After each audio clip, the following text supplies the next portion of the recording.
एक महिला जो पूरी तरह से बेहोश है, उसे कुछ लोगों के द्वारा एक प्राइवेट हॉस्पिटल में भर्ती कराया जाता है। वहां पर जैसे ही डॉक्टर साहब आकर उस महिला को देखते हैं तो देखते उसे पहचान लेते हैं और अच्छी तरह से उसकी केयर करने लगते हैं। लेकिन जैसे उस महिला को होश आता है तो उसके बाद डॉक्टर साहब तो उसे जाने के लिए कहने लगते हैं, लेकिन ये महिला कहती है कि नहीं, मैं नहीं जाऊंगी और मुझे माफ कर दो, मुझसे बहुत बड़ी गलती हो गई। अब इस बात को सुनकर डॉक्टर साहब कहने लगते हैं कि नहीं, मैं तुम्हें माफ नहीं कर सकता और तुम्हें यहां से जाना होगा। महिला जिद पकड़ लेती है कि मैं यहां से नहीं जाऊंगी और तभी जो डॉक्टर साहब होते हैं उस महिला के पिता के पास फोन कर देते हैं। कौन थी वह महिला और किस वजह से डॉक्टर साहब उसे जाना पहचाना करते थे और क्या हुआ था ऐसा जो उससे माफी मांग रही थी, पूरी सच्चाई के बारे में जानने के लिए वीडियो को अंत तक जरूर देखें। कि रायलसीमा के एक शहर के अंदर एक हॉस्पिटल है, जिस हॉस्पिटल को दो पति पत्नी चलाया करते हैं। पति का नाम हेमंत है और पत्नी का नाम है योगिता। पति पत्नी दोनों बड़े ही डॉक्टर हैं और वो अच्छी तरह से मरीजों की देखरेख किया करते हैं और एक दूसरे से प्यार भी किया करते हैं। दरअसल यहाँ पर हेमंत और योगिता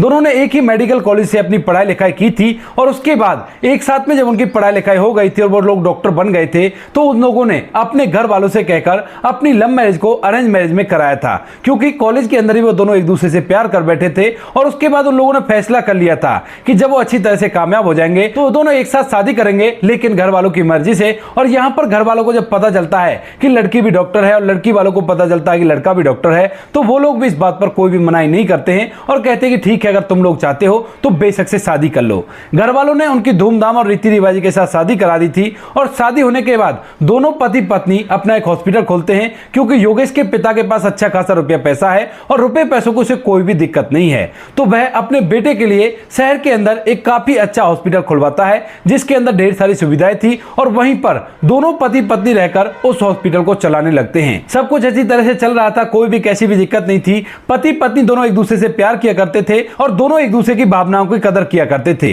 लेकिन जैसे ही उनके हॉस्पिटल को चलते हुए 3 साल होते हैं तो 3 साल बाद अचानक से उस हॉस्पिटल के अंदर एक प्रशांत नाम का लड़का आता है, जिसका बाइक से एक्सीडेंट हो गया था और उसके बाद उसके घर वालों ने उसे इस हॉस्पिटल के अंदर भर्ती कराया था। अब यहाँ पर योगिता जो कि उस हॉस्पिटल की डॉक्टर थी और वह हॉस्पिटल ही उसका था, तो उसके बाद वह उस प्रशांत की देखरेख करने लगती है और उसको अच्छी तरह से ट्रीटमेंट देने लगती है। यहाँ पर जो प्रशांत होता है वह एक नंबर का लड़कीबाज था और वह जैसे योगिता को देखता है तो उसकी खूबसूरती पर मोहित हो जाता है। उसके बाद जो प्रशांत होता है वो उससे इधर उधर की बातें करने लगता है और धीरे धीरे ये बातें योगिता को भी अच्छी लगने लगती हैं। रोज के रोज उसको ट्रीटमेंट देने के लिए आया करती, लेकिन जब भी वह उसके पास आया करती है तो जो प्रशांत होता है वो उससे अलग अलग तरह की ऐसी बातें किया करता है, जिन बातों को सुनकर यहाँ पर जो योगिता होती है वह उस पर मोहित होने लगती है और उससे प्यार होने लगता है। धीरे धीरे जो प्रशांत होता है उसका ट्रीटमेंट कंप्लीट हो जाता है और जिस दिन उसका ट्रीटमेंट कंप्लीट होने के बाद उसको डिस्चार्ज किया जाना था, तो उस दिन जो प्रशांत होता है जब योगिता उसको देखने के लिए आती है तो वहां पर उससे कहने लगता है कि मैडम, अगर मुझे बाद में कोई परेशानी हुई तो मैं क्या करूंगा। इस बात को कहते हुए जो प्रशांत होता है वह योगिता की तरफ मुस्कुरा रहा था। अब इस मुस्कुराहट को योगिता समझ लेती है और उसके बाद एक पर्ची पर अपना पर्सनल नंबर लिखती है और कहती है कि तुम्हें जब भी कोई प्रॉब्लम हो तो तुम बेहिचक होकर इस नंबर पर फोन कर सकते हो और मैं तुम्हें अच्छी तरह से गाइड कर दूंगी और कोई भी परेशानी तुम्हें नहीं होगी। वैसे भी कभी मन करे तो तुम बेशक से यहाँ पर मुझसे मिलने के लिए आ सकते हो और मैं तुम्हें अच्छे से ट्रीटमेंट दे दूंगी। आंखों ही आंखों में उनकी ढेर सारी बातें हो गई थी और इसके बाद जो प्रशांत होता है वहां से डिस्चार्ज होकर अपने घर चला जाता है। और यहाँ पर जैसे शाम होती है तो शाम के समय वह सीधा योगिता के फोन पर फोन कर देता है। अब जैसे योगिता के फोन पर अननोन नंबर से फोन आता है तो पहले तो वो उसे उठाती नहीं है, क्योंकि वो किसी पेशेंट को देख रही थी। लेकिन जब दूसरी बार उसी नंबर से फोन आता है तो उसके बाद योगिता फोन को उठा लेती है और पूछने लगती है कि कौन है। तो यहाँ पर जो प्रशांत होता है वह कहता है कि मैडम, मैं प्रशांत हूं, आपका पेशेंट जो कि बहुत ज्यादा बीमार हो चुका है और मुझे आपकी सख्त जरूरत है।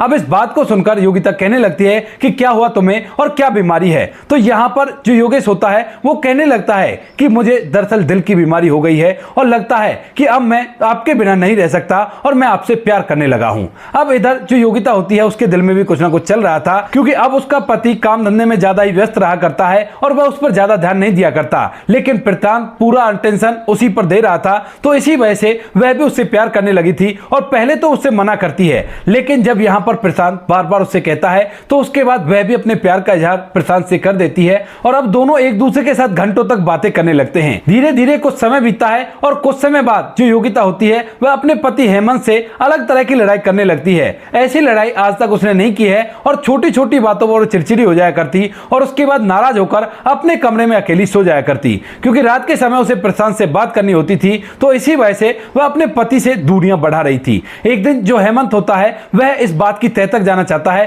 कि आखिर क्या कारण है जो उसकी पत्नी उससे ऐसा व्यवहार कर रही है। तो इसी वजह से जो हेमंत होता है वह चुपके चुपके अपनी पत्नी पर नजर रखने लगता है और एक दिन जब उसकी पत्नी अपने कमरे के अंदर बैठकर दिन के समय में फोन पर वीडियो कॉल से प्रशांत से बात कर रही थी, तो उसी समय जो हेमंत होता है पीछे से चुपके से उसे देख लेता है और जब उसकी पत्नी एक लड़के से बात करती उसे दिखाई देती है तो उसके बाद वहीं पर अपनी पत्नी पर चिल्लाने लगता है। तो उसके बाद योगिता बिल्कुल भी ये नहीं सोचती है कि वह गलत कर रही है और इसी वजह से उसका पति उसे चिल्ला रहा है और उसके बाद वह उससे उल्टा लड़ाई करने लगती है। अब यह बात धीरे धीरे कुछ ज्यादा ही बढ़ जाती है और विवाद जब ज्यादा बढ़ जाता है तो उसके बाद जो हेमंत होता है वह अपनी पत्नी को एक जोरदार चांटा लगा देता है। लेकिन यहीं पर जो योगिता होती है वह इस बात को देखकर एकदम से नाराज हो जाती है और अपने घर को छोड़कर सीधा अपने मायके चली जाती है। अब जैसे योगिता अपने मायके जाती है तो वहां पर अपने माता पिता को बुरी तरह से सिखा पढ़ा देती है और कहती है कि मुझे पिटाई लगाई है और मेरे साथ बहुत ही गलत किया है। लेकिन यहां पर योगिता के जो माता पिता होते हैं वह काफी ज्यादा समझदार थे और हेमंत के व्यवहार से भली भांति वाकिफ थे।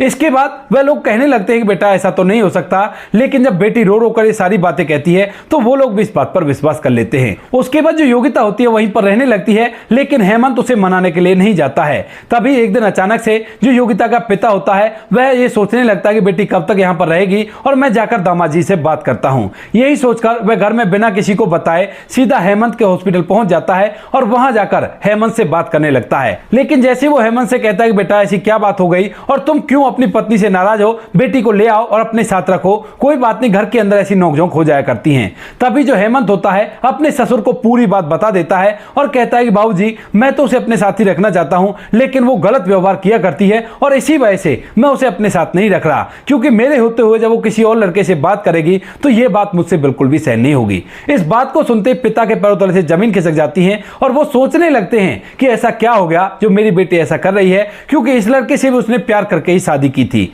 इसके बाद पिता कहते हैं कि ठीक है बेटा, मैं जाकर अपनी बेटी को समझाता हूं और उसे समझा बुझाकर आपके पास भेज दूंगा और कोई बात नहीं, उससे गलती हो गई है, वो उस बात की आपसे माफी मांग लेगी। मैं खुद उसे अपने साथ लेकर आऊंगा और वो आपसे माफी मांगेगी और ऐसा कभी भी नहीं करेगी। इस बात को सुनकर हेमंत मान जाता है और कहता है कि ठीक है बाबूजी, अगर आपकी ऐसी इच्छा है तो आप भी करके देख लीजिए, लेकिन मेरे ख्याल से वो मानने वाली नहीं है। इसके बाद जो योगिता का पिता होता है वह वापस से अपने घर जाता है और घर जाने के बाद अपनी बेटी से पूछने लगता है कि बेटी क्या ऐसा भी कुछ है। अब जैसे यहां पर योगिता को पता चलता है कि उसके पिता को उसके पति ने सब कुछ बता दिया है, तो उसके बाद योगिता एकदम से बागी हो जाती है, क्योंकि अब तक उसके प्रेमी प्रशांत ने उसे ढेर सारी बातें बता दी थी और कहा था कि अपने पति से तलाक ले लो और उसके बाद हम दोनों एक साथ अपने जीवन को आराम से जिएंगे और कोई भी कैसी भी दिक्कत नहीं होगी। इसके बाद जो योगिता होती है अपने पिता से कहने लगती है कि हाँ पिताजी, मैं उस लड़के से प्यार किया करती हूँ और उसी के साथ अपने जीवन को व्यतीत करना चाहती हूँ। यह बात सुनते ही पिता के पैरों तले से जमीन खिसक जाती है और वो उसे धमकाने लगता है। कहता है कि नहीं बेटी, ऐसा नहीं किया करते, जब तुम्हारी शादी उस लड़के के साथ हो गई है तो उसी के साथ जीवन को जियो और ऐसे कोई प्यार थोड़ी ना हुआ करता है, ये तो उस लड़के ने तुम्हें बहका रखा है और इसी वजह से तुम ऐसा कर रही हो। उसके बाद जो बेटी होती है वो कहने लगती है ठीक है, अगर आप ये नहीं मान रहे तो कोई बात नहीं, कानून हमें इस चीज के अधिकार देता है कि हम चाहें जिसके साथ रह सकते हैं, तो मैं आज से आपका घर छोड़ रही हूं और मैं बाहर जाकर अपने जीवन को आराम से व्यतीत कर लूंगी, कोई भी दिक्कत नहीं है, क्योंकि मैं एक डॉक्टर हूं। अब पिता अपनी बेटी से कहने लगते हैं कि बेटी ऐसा मत कर वरना तू बहुत ज्यादा पछताएगी, लेकिन बेटी उसकी एक नहीं सुनती है और अपना सामान पैक करके वहां से जाने लगती है। अंत में जो पिता होते हैं वो कहने लगते हैं कि ठीक है बेटी, मेरा घर छोड़कर जा रही है तो एक बात ध्यान रखना कि दोबारा से इस घर की दहलीज पर अपना कदम मत रखना और मैं तुम्हें नहीं जानता और मेरी तरफ से आज से तुम इस दुनिया में एग्जिस्ट ही नहीं किया करती। ऐसा कहकर पिता अपनी बेटी को घर से जाने देता है और बेटी वहां से निकल जाती है। पिता की आंखों में आंसू तो थे, लेकिन वह फौरन के फौरन अपने दामाद से फोन करता है और कहता है कि बेटा, आज से मेरी बेटी से मेरा कोई भी ताल्लुकात नहीं है और उसने ये बात मुझसे कह दी है। अब जब योगिता का पति हेमंत इस बात को सुनता है तो वह भी पूरी तरह से हैरान हो जाता है और कहता है कि बाबूजी, आपने तो अपनी सी कोशिश कर ली ना, तो कोई बात नहीं, जो होगा सो देखा जाएगा। ऐसा कहकर हेमंत अपने हॉस्पिटल में रहने लगता है और वहीं पर अपना समय व्यतीत करने लगता है। लेकिन योगिता जैसे अपने घर को छोड़कर जाती है तो उसके लगभग 3 से 4 दिन बाद ही सीधा हेमंत के पास आती है और उसे तलाक के लिए बोलने लगती है। तो जो हेमंत होता है उसे एक बात भी नहीं कहता है और कहता है कि ठीक है, कोई बात नहीं, मैं तुम्हें तलाक दे दूंगा और मुझे कोई भी आपत्ति नहीं है। इसके बाद हेमंत और योगिता दोनों दोनों का तलाक हो जाता है और यहाँ पर योगिता पूरी तरह से आजाद हो जाती है। वह एक हॉस्पिटल में जॉब किया करती और वहीं पर एक किराए का कमरा ले लेती है और वहां पर रहकर अपने प्रेमी प्रशांत के साथ बातचीत किया करती। एक दिन एक जगह मेला लगता है और उस मेले के लिए जो प्रशांत होता है वह योगिता से पूछने लगता है, तो जो योगिता होती है वह हामी भर देती है और उसके बाद प्रशांत के साथ उसकी गाड़ी में बैठकर मेले में घूमने के लिए चली जाती है। मेले में वो दोनों ढेर सारा एंजॉय करते हैं और एंजॉय करने के बाद वहां से वापस लौट रहे थे, लेकिन तभी जो योगिता रात के समय में अपनी गाड़ी को रोड पर रोकता है और रोकने के बाद योगिता के साथ उल्टी सीधी हरकतें करने लगता है। लेकिन तभी जो योगिता होती है वो कहने लगती है कि ये तुम क्या कर रहे हो, तो यहाँ पर जो प्रशांत होता है वो कह रहा है कि अपने प्यार को बढ़ा रहा हूं। लेकिन तभी योगिता कहने लगती है कि ऐसा मत करो, अगर ये सब कुछ तुम्हें करना है तो ऐसा करो, अब तुम मुझसे शादी कर लो, क्योंकि मैंने अपने पति को तलाक दे दिया है और तुमने ही तो कहा था कि पति को तलाक दे दो और उसके बाद हम लोग अच्छी तरह से जीवन व्यतीत करेंगे। तभी जो प्रशांत होता है उसे बहकाने लगता है, कहता है कि ठीक है शादी भी कर लेंगे, लेकिन अभी तुम चुपचाप रहो और जो मैं कर रहा हूं उसे मुझे करने दो। लेकिन यहाँ पर योगिता उसे साफ साफ मना कर देती है और कहती है कि ये सब कुछ शादी के बाद होगा और ऐसा मैं कुछ भी नहीं करने वाली। अब इसके बाद जब प्रशांत को काम बनता हुआ नहीं दिखाई देता है तो उसके बाद वह योगिता से कहने लगता है कि मैं तुमसे शादी वादी नहीं करने वाला हूं, अपनी तरफ देखो और मेरी तरफ देखो, तुम्हारी उम्र कितनी है और मेरी उम्र कितनी है, मैं तो अभी पढ़ाई लिखाई कर रहा हूं, जबकि तुमने शादी करके इतने दिन व्यतीत कर दिए और मैं बिल्कुल भी ऐसा शौक नहीं रखा करता कि तुम जैसी हड्डी को अपने गले से बांध लूं। अब इस बात को सुनते ही योगिता के पैरों तले से जमीन खिसक जाती है और यहां पर वह प्रशांत से कहने लगती है कि प्रशांत ऐसा मजाक मत करो। लेकिन तभी प्रशांत कहता है कि देखो अब तुम अगर मुझे मेरी इच्छा को पूर्ति करने दो तो उसके बाद मैं तुम्हें अपने साथ रख सकता हूं, अगर ऐसी बात नहीं है तो अभी के अभी मेरी गाड़ी से उतर जाओ और मुझसे कोई भी वास्ता मत रखना। अब यहां पर योगिता एकदम से हैरान हो जाती है और कहने लगती है कि प्रशांत तुम तो बहुत गंदे हो और ऐसा तुमने सोच भी कैसे लिया। तो प्रशांत कहता है कि केवल हाँ और ना में जवाब दो, अगर हाँ है तो गाड़ी में बैठी रहो वरना मेरी गाड़ी से उतर जाओ और मैं तुम्हें अपने पास बिल्कुल भी नहीं रख सकता। इसके बाद जो योगिता होती है वह ना में सर हिलाती है और प्रशांत उसे धक्के देकर गाड़ी से बाहर निकाल देता है। अपनी गाड़ी लेकर वो चला गया था और उसे एक ऐसी जगह पर छोड़ गया था जहां दूर दूर तक ना तो कोई बिल्डिंग थी और ना ही कोई व्यक्ति उसे दिखाई दे रहा था। योगिता को बहुत ज्यादा डर लगता है, लेकिन उसके पास उसका फोन था और अपने फोन में वो सीधा अपनी एक सहेली का नंबर मिला देती है जिसके पास स्कूटी थी और वह उस फोन को उठा भी लेती है। उसके बाद वह उसे अपनी सिचुएशन बताती है और उसके बाद उसकी सहेली उसे लेकर वहां से उसके कमरे पर छोड़ देती है। योगिता अपने कमरे पर तो चली गई थी, लेकिन आज पूरी रात भर उसे नींद नहीं आती है और वह अपनी जिंदगी के बारे में सोचने लगती है। वह सोचती है कि इसने तो मुझे धोखा दे दिया और अब वह करे तो क्या करे, क्योंकि वह अपने पति से भी तलाक ले चुकी है और अपने घर वालों से भी अलग हो चुकी है। इसके बाद योगिता पूरी रात भर पछताती है और धीरे धीरे जैसी सुबह होती है तो सुबह तक उसे अपनी गलती का एहसास हो जाता है और दूसरे दिन सुबह सुबह वह वहां से सीधा उसी जगह पर पहुंच जाती है जहां पर उसका पति हॉस्पिटल चलाया करता है और उसके हॉस्पिटल में जाकर अपने पति के केबिन में जाकर उससे रो रोकर माफी मांगने लगती है। लेकिन जो हेमंत होता है वह उसे देखते उसे धक्के देकर वहां से बाहर निकाल देता है और कहता है कि अब मेरे पास तुम्हारे लिए कुछ भी नहीं है और तुम यहां से चली जाओ और मुझे अपनी शक्ल मत दिखाना। योगिता रो रो कर उससे माफी मांगने लगती, कहती है कि मुझे माफ कर दो और एक बार बस मेरी बात सुन लो। लेकिन हेमंत उसकी एक नहीं सुनता है और बाजू से उसका हाथ पकड़कर उसे हॉस्पिटल से बाहर कर देता है। इसके बाद जो योगिता होती है वो काफी देर तक बाहर खड़ी खड़ी इंतजार करती है, लेकिन हेमंत उसे बिल्कुल भी अंदर नहीं बुलाता है और मजबूरन वह थक हार कर वापस से अपने रूम पर चली जाती है। अपनी ड्यूटी को करती रहती है और जब भी उसे अपनी गलती का एहसास हुआ करता वह बार बार हेमंत से माफी मांगने की कोशिश किया करती, लेकिन हेमंत बिल्कुल भी उसे अपने हॉस्पिटल के अंदर आने नहीं देता है और धक्के देकर उसे बाहर निकलवा देता है। पीछे पीछे तो यह बात हो गई थी कि गाड़ी उसे वहां से बाहर भेज दिया करता और इसके बाद योगिता बड़ी बुरी तरह से पछताती है। धीरे धीरे कुछ समय बीतता है और कुछ समय बाद एक दिन जो योगिता होती है वह हॉस्पिटल से नाइट ड्यूटी करके वापस लौट रही थी और तभी रास्ते में अचानक से उसके गले में एक सोने की चेन पड़ी हुई थी, जो चेन कभी हेमंत ने उसे दिलाई थी और जब वह पति को तलाक दे चुकी है तो उसके बाद उसके प्यार की निशानी को अपने गले से नहीं उतारा करती है और इसी को पहनकर वह अपना जीवन जी रही थी। जैसे रास्ते में वो आ रही थी तो तभी दो बाइक सवार आते हैं और एकदम से उसकी गले की चेन को छीनने लगते हैं। अब योगिता जैसे इस चेन को जाता हुआ देखती है तो एकदम से उसके सामने उसके पति का चेहरा आ जाता है और वह उस बाइक सवार के हाथ से लटक जाती है। लेकिन बाइक सवार चलती हुई बाइक पर थे और योगिता ने जब उसका हाथ पकड़ लिया था तो उसके बाद एक जोरदार झटका लगता है और उस झटके को लगने की वजह से जो योगिता होती है वो रोड पर गिर जाती है और एकदम से उसके सर पे बहुत गहरी चोट आती है। वह गिरते ही पूरी तरह से बेहोश हो गई थी। वो चैन को तो ले गए थे लेकिन योगिता बेहोशी की हालत में यहां पर पड़ी हुई थी। अब अड़ोस पड़ोस के लोग जब ये बात देखते हैं तो उसके बाद फौरन से उसे उठाते हैं और उठाने के बाद नजदीकी हॉस्पिटल में ले जाने लगते हैं। जो नजदीक हॉस्पिटल था वह उसके पति का था और इसके बाद जब वो लोग आनंद फानंद में उसे इमरजेंसी वार्ड में ले जाते हैं और यहां पर जो हेमंत होता है उसे चेक करने के लिए आता है तो उसे देखकर एकदम से उसके कदम ठहर जाते हैं। लेकिन फिर वह सोचने लगता है कि मैं एक डॉक्टर हूं और डॉक्टर का काम है लोगों की जिंदगी बचाना। तो इसके बाद वह दोबारा से आता है और आने के बाद उसकी देखरेख करने लगता है। इसके बाद वो लोग तो वहां से चले जाते हैं, लेकिन यहाँ पर जो हेमंत होता है वह योगिता के पिता के पास फोन कर देता है और उनको उनकी बेटी के बारे में बता देता है। पिता जो कि पूरी तरह से नाराज था, लेकिन जब बेटी की हालत के बारे में सुनता है तो उसके बाद उससे रहा नहीं जाता और वो कहता है कि ठीक है बेटा, मैं थोड़ी देर में वहां पर पहुंच जाऊंगा और तू उसका अच्छे से ख्याल रखना। तो इसके बाद जो हेमंत होता है वो उसका ट्रीटमेंट करने लगता है और अच्छे से उसे दवाई देने लगता है। थोड़ी देर में उसे होश आ जाता है और जैसे उसको होश आता है और अपनी आंखों के सामने वो हेमंत को देखती है तो एकदम से उसकी आंखों से आंसू टपकने लगते हैं और वह फिर से उससे माफी मांगने की कोशिश करती है। वह भूल गई उसके साथ क्या हुआ था, क्या उसे करना चाहिए। बस हेमंत दिखा तो उसके बाद उससे माफी मांगने लगी और कहती है कि हेमंत मुझे माफ कर दो। लेकिन यहां पर हेमंत कहने लगता है कि देखो योगिता,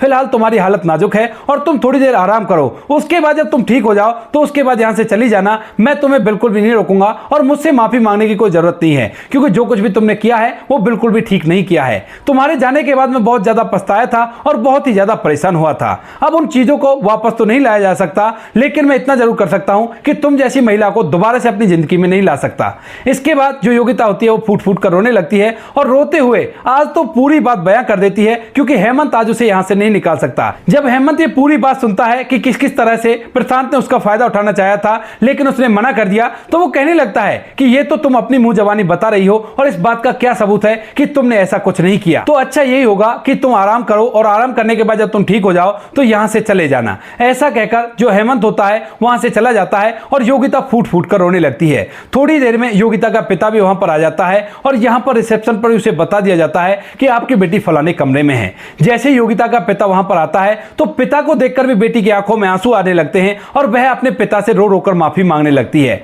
जब पिता देखता है कि उसकी बेटी उससे माफी मांग रही है तो वह भी उसे माफ कर देता है और उसके सर पर हाथ फेरने लगता है। कहता है कि कोई बात नहीं बेटी, जो हो गया उसे भूल जाओ और ये बताओ कि तुम्हारी ऐसी हालत कैसे हुई। तो उसके बाद योगिता अपनी पूरी कहानी अपने पिता को बता देती है और कहती है कि पिताजी, मैंने बहुत बड़ी गलती करी, लेकिन मैं अपनी गलती को सुधारना चाहती हूं। आप कैसे भी करके हेमंत को मना लीजिए और मैंने ऐसा कुछ भी नहीं किया। मैं आपकी कसम खाकर कहती हूं, मां की कसम खाकर कहती हूं कि ऐसा वैसा कुछ भी नहीं हुआ। हां, मैं बहकी जरूर थी, उससे प्यार करने लगी थी, लेकिन जब उसने ऐसा कुछ कहा तो उसके बाद मैंने उससे मना कर दिया। इस बात को कहकर योगिता फूट फूट कर रोने लगती है। तो जो योगिता का पिता होता है वह उसे चुप कराता है और कहता है कि ठीक है बेटी, मैं तुम्हारे पति से बात करता हूं और शायद मेरे ख्याल से वो मान जाएंगे। इसके बाद जो योगिता का पिता होता है वह सीधा हेमंत के कैबिन में जाता है और वहां पर जाकर उन्हें मनाने लगता है। लेकिन यहां पर जो हेमंत होता है वह उससे मना करने लगता है। तभी जो योगिता का पिता होता है वह उसके पैरों में अपनी पगड़ी धर देता है और कहता है कि बेटा, मुझे माफ कर दो, उससे गलती हो गई है, लेकिन अगर तुम उस गलती को माफ नहीं करोगे तो उसके बाद उसकी जिंदगी तबाह हो जाएगी, क्योंकि वो तुम्हारी वजह से उस चैन को गले में डालकर घूम रही थी और तुमसे इतना प्यार किया करती है। तभी उसके चैन को किसी ने खींचा और उसी वजह से उसको चोट आई और वो यहां पर आ गई है। तुम देखकर भी उसे अंदाजा लगा सकते हो कि उसकी हालत कितनी खराब है। वह पूरी तरह से न खाने पीने पर ध्यान दिया करती है और ना ही कुछ किया करती है। अब यह बात सुनकर हेमंत थोड़ी देर तक सोच विचार करता है और सोच विचार करने के बाद वह योगिता को माफ करने के लिए तैयार हो जाता है। इसके बाद हेमंत योगिता को माफ करता है और पिता उन दोनों की शादी करा देता है। शादी होने के बाद जो योगिता होती है वह हेमंत के साथ दोबारा से वहीं पर रहने लगती है और धीरे धीरे उनके गिले शिकवे भी मिट जाते हैं। तो दोस्तों, ये थी आज की कहानी। आपको जैसी भी लगी हो कमेंट सेक्शन में बता देना। वीडियो अगर अच्छी लगी हो तो वीडियो को लाइक और चैनल को सब्सक्राइब जरूर करें, ताकि हमें थोड़ा सा हौसला मिल सके आप लोगों के लिए ऐसे अच्छे वीडियो बनाने के लिए। इन कहानियों को सुनाने का उद्देश्य किसी को परेशान करना बिल्कुल भी नहीं है। ये कहानी आपको इसलिए सुनाई जाती है ताकि आप लोग इन कहानियों में से कुछ ना कुछ सीख सको और अपने जीवन में उस चीज को अप्लाई कर सको। मिलते हैं किसी नेक्स्ट वीडियो नए टॉपिक के साथ, तब तक के लिए जय हिंद, जय भारत, जय हिंदुस्तान।